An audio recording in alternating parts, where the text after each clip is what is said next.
If the tracks in the World Cup are flat, then we can't score 200. Thoughts? That was a question sent in by David Hopes on Instagram, and that is the headline of today's show. So we will be doing a Q&A, answering all of your questions. First and foremost, we will answer the ones that are on Instagram, and then we'll head over to the live chat to see what you guys had to say as well, and try to get to as many of them as possible. But before we get going, before we get the show started, please smash the like button, subscribe to this channel, click the notification bell for all future videos as well. Please, we've even designed a nice button for you so that you can subscribe and do all of those things as well. It's also the day of the magazine. We've published a new issue of the magazine, the monthly magazine. It's all on T20 cricketers, and we have Michal Pretorius on the cover of the magazine as well, with the feature. The feature video and exclusive interview with him is also on this channel. I have to thank Michal for giving us his time, even though he's playing in the West Indies in the CPL, of course, and he's obviously very, very busy. He was very busy, particularly when we first contacted him. So thanks a lot to Michal for coming and giving us that exclusive interview as well as the feature. So if you want to access that, you can go to the description. There is a link in the description to download the latest issue as well as all back issues as well. You'll get that all available to you straight to your inbox every single month. So enough rambling from me. Let's get straight into today's videos.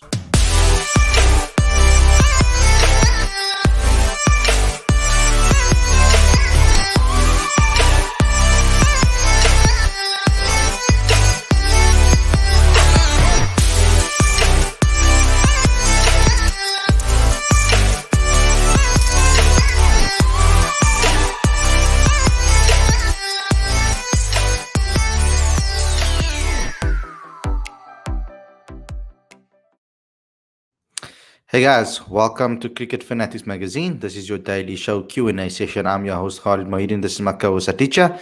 And today we answer all of your questions, whether they're on Instagram or in the live chat. We'll be chatting to you about your questions. So let's first and foremost go with the main question of the show. I think that is what everybody's come here for. The question was sent in by David Hopes on Instagram. He said, if the tracks in the World Cup are flat, then we can't win. Our batting can't score 200, or our batters can't score 200. Thoughts? So I'm going to kick this one off.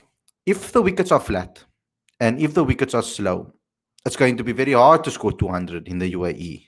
So I don't think a lot of teams, that the pitches are going to suit a lot of teams that are free flowing and free scoring. You're going to have to work very hard for your runs. If it's anything like the West Indies, like we experience in the West Indies and in Sri Lanka, as well as in Ireland, then you're going to have to work for your runs and you have to bat smartly. So, good question, because there is a problem. In recent times, South Africa have been scoring 160s on a regular and 170, but maybe on a more lively wicket, South Africa will maybe get to 200.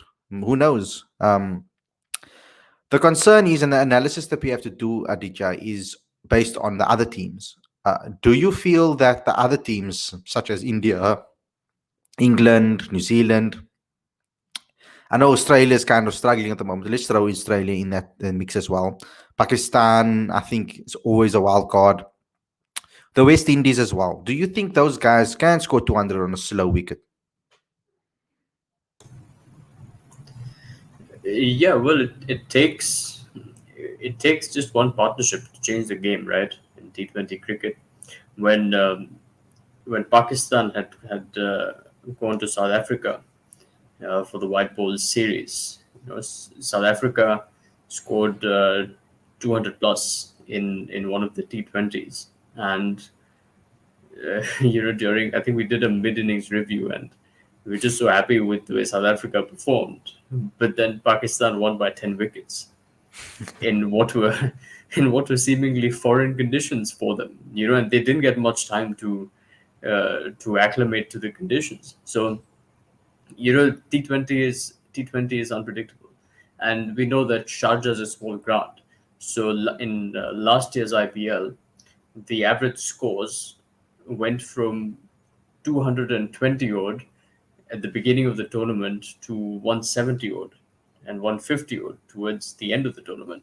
So it's unpredictable, and anything can happen. But to answer the question generally, South Africa can get to 200 or can chase 200 if they have at least seven specialized batsmen in the team. It's not going to happen if they choose four or five specialist batters. So the balance of the team is going to be important. And I think now that more people have tuned in, I just want to say a few words about Buta Kasim.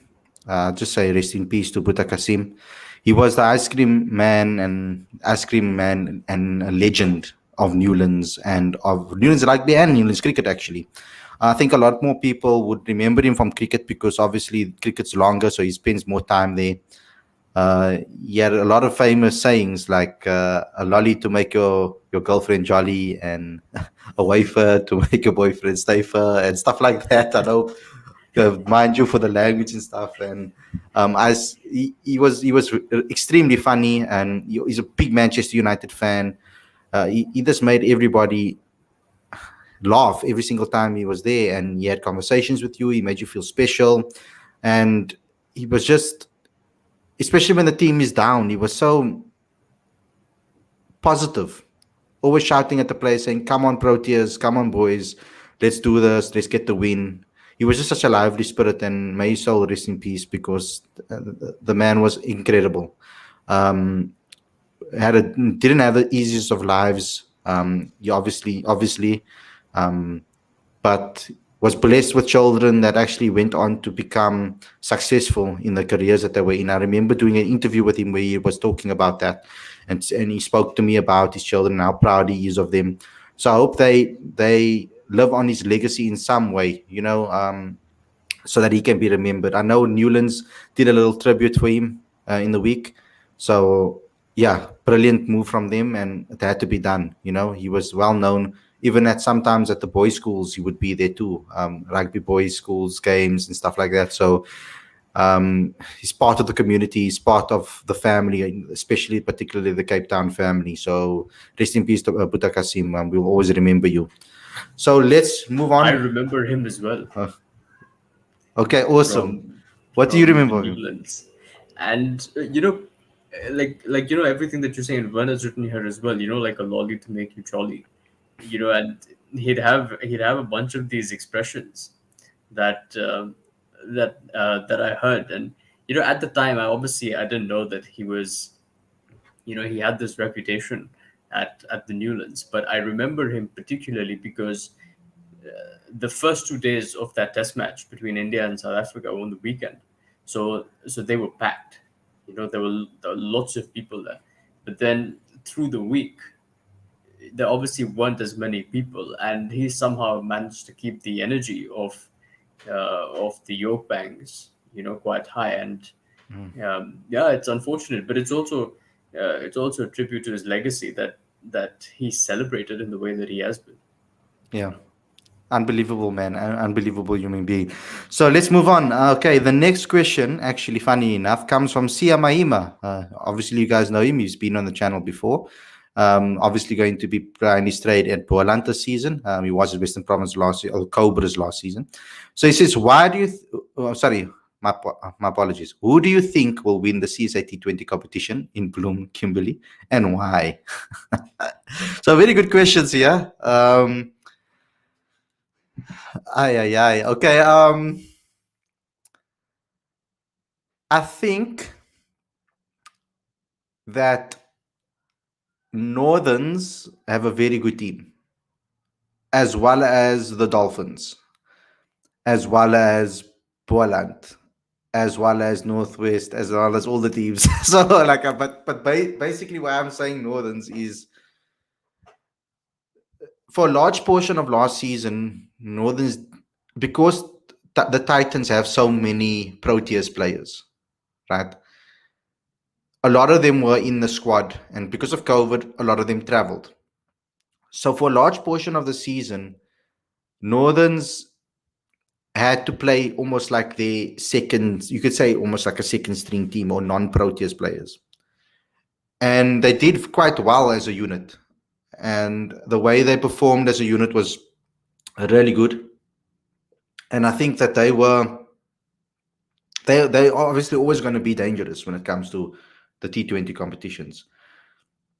The reason I'm not going with the likes of the Lions, etc., or the Lions actually I should go with the Lions as well, because now that the Proteas series is over, they're probably going to get some of the Proteas back. So Rassie van der Dussen is coming back. Risa Hendricks is coming back. So they'll have like Sisanda Magala will be back in the side. So a lot of their Proteas guys are going to be playing again. Obviously, KG and I mean the Proteas guys are going to be playing again that are not in the IPL. So the Lions actually stand a very good chance to win it as well if you look at that team, if they play all of them. So I don't know how the isolation period is going to work them if when they come back from Sri Lanka, how long they have to isolate before they can play and all of those type of things. But yeah, the Lions are always um, a very dangerous team. But see, I know you want me to say Boyland, and Boyland's team is very talented and very dangerous and very unknown. So I have to throw Boyland into the mix. So so I'm not going to pick one here because I can't, because I can give reasons for every single team on who can win it. So Aditya, who's your pick if you had to pick? Because I would have maybe gone with someone like Western Province, but with everything that's gone down there, we don't know who's going to be playing, who's not going to be playing, who's in the squad, who's not in the squad. Hashim Amla pulling out, Vernon's going to the World Cup. I don't know what's going to happen down at Western Province and whether they'll have all the players available. Yeah, it's a difficult one. It's a great question, but it's difficult to answer because we still don't know what team compositions are going to be like, Hmm. and um, it's also the first time that this sort of structure is taking place in South African cricket. So expectations are different. The players are as in the dark about what to expect Hmm. as we are, and I'm sure it's going to be great. But there is that element of uncertainty and surprise, perhaps. But I do think that Boland has a very strong team, and they certainly have the potential to go all the way. You can't sleep on Northwest either, with Dwayne Pretorius coming back into the setup again. That's obviously going to be a very, very dangerous side as well. Dolphins, I mean, they were I think they won the last CSA T20 challenge. So um, they did, eh? They won the T21, and I think so. I can't remember The exactly, but Lions, the Lions, no, did the Lions win the CSA T20 challenge? yeah. Yeah.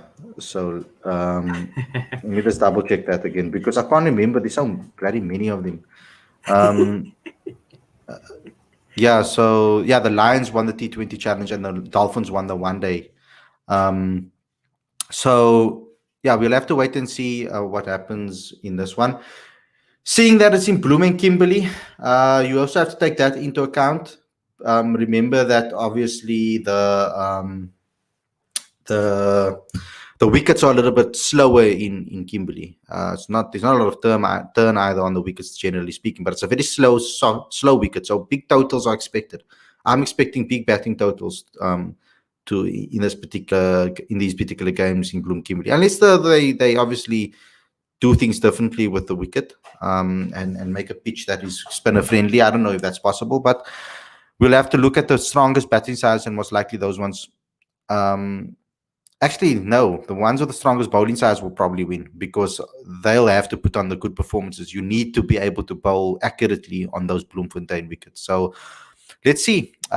See, I'm sorry I didn't answer your question directly because there's too many permutations for me to talk about every single team here and be unbiased. So I have to basically say that I could give reasons why every single team in this particular setup can win the tournament.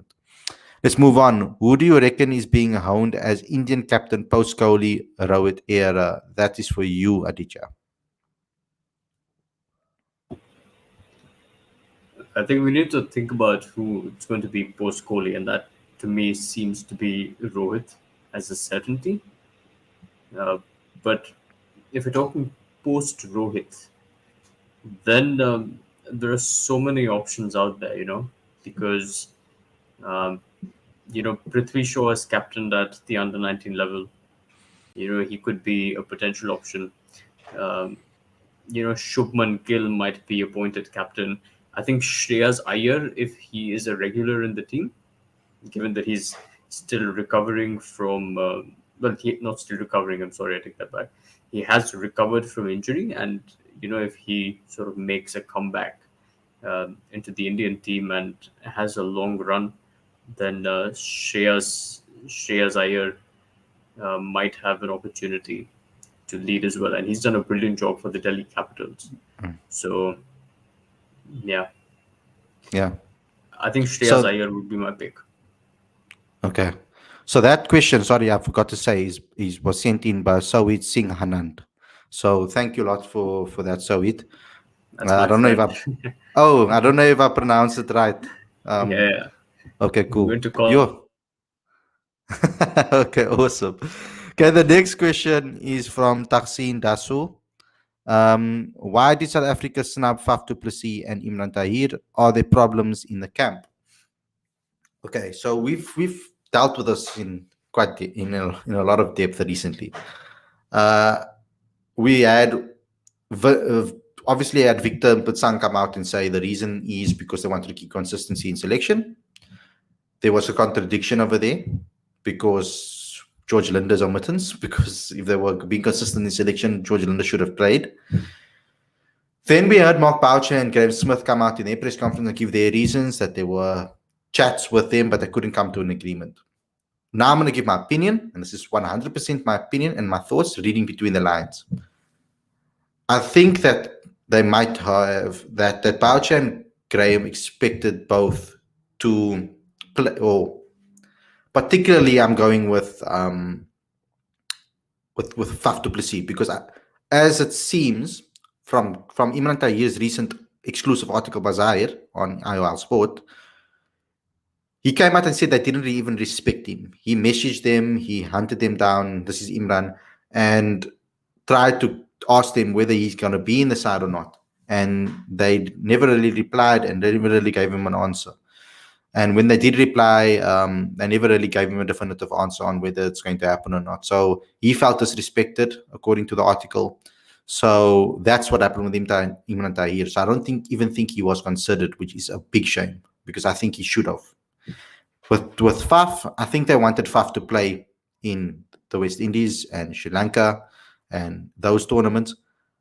But Faf wasn't contracted by Cricket South Africa, so he wasn't getting paid by Cricket South Africa to play. That meant that he'd have to give up his contracts to play the CPL, the 100, and etc. to go and be a part of the Proteas team. And that meant that the money obviously had to be the same or similar.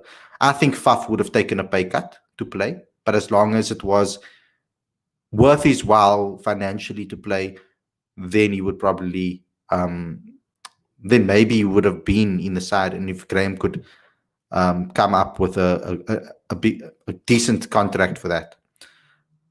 But that doesn't necessarily mean that that is the truth. That is just if I'm looking at it logically, that's how it seems.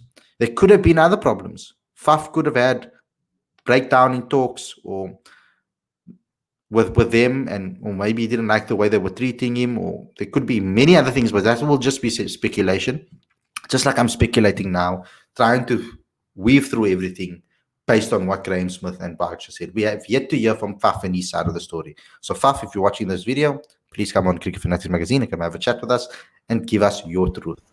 Aditya? But either way, it's terribly unfortunate for South African team. Um, if what sir, look, I think everyone has a different view on selection, right? Because the direction of the team is such a subjective matter, and it's such a convenient uh, sort of thing to say, right? That we're going in this direction as opposed to the other. And Graham Smith said that, you know, he, what with the Imran Tahir situation, As Lubabalo said earlier on Twitter, he's a guy who literally killed to play for South Africa. Shit, 100%. You know, and the fact that in previous press conferences before the squad was announced, Imran Tahir's situation would not even be responded to at press conferences is disrespectful.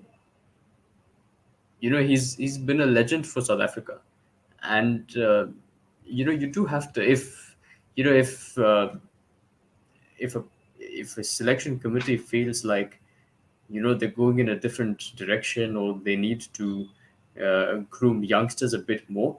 It's a bitter pill to swallow, but I think in retrospect everyone would understand. Graham Smith himself would understand, having been dropped from the white ball squad to accommodate Quinton de Kock. So I think that's understandable. But you know, to say that the free agents are in contention, but then you don't really have adequate communication, I think that's terribly disappointing. And I feel for Imran Tahir, because I'll tell you a story about him.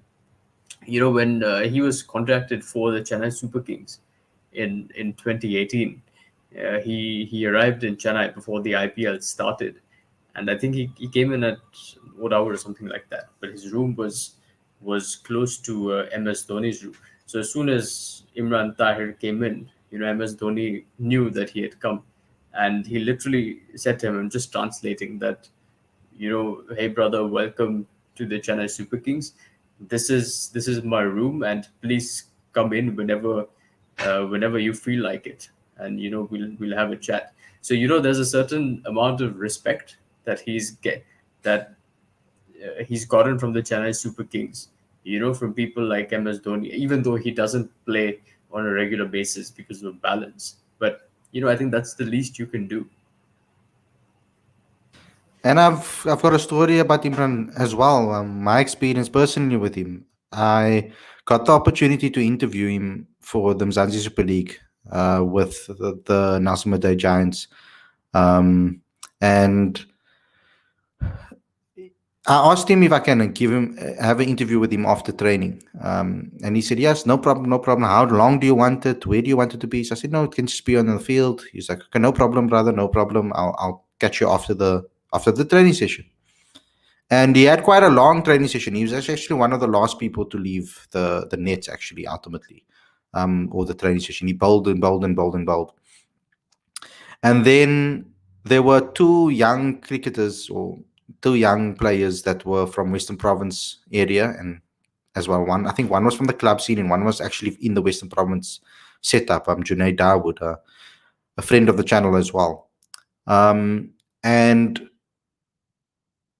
Imran was helping them throughout towards the end of the session, like giving them some tips. And then he's like, come, we can do your interview now. So he said, you can have as long as you want. We sat down, we had a chat. He told me his whole story. Go watch that interview, guys, because it will give you some amazing insight into what Imran Tahir is like. It's in the exclusive section on this channel. And I mean, he was so gracious and humble, and he kept on speaking about what an honor it was to play for South Africa. I was so taken aback by that. For a person that wasn't born in South Africa to have so much pride and love for the country was just remarkable. After our interview, which was I think it was about 20 minutes, 15 to 20 minutes, I can't remember exactly, might be less. Because we also spoke before and after, he took my phone, he put his number in my phone. He's like, please send it to me, brother, please send it to me. I wanna share it, etc. And he wants to look at it afterwards. Then after that, his team was packed up and left already.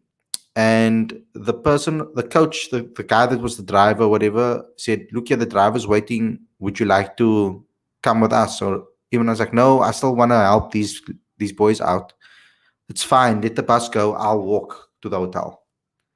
Just so that he could stay back and help these youngsters with some techniques and give a little back, to the guys that were there. So I was really taken aback by that, because, I mean, after a long training session, you Imran Tahir, walking back from Newlands to the hotel, you're out in the open, people can see who you are and see you, and you're walking with your kit and everything. You decided to rather not take the bus and walk back, just so you can give help two youngsters and give them some advice. Unbelievable. That just shows what he's like. Next question is from, I hope I pronounce this right, Aloki Sa. It's probably another friend of yours.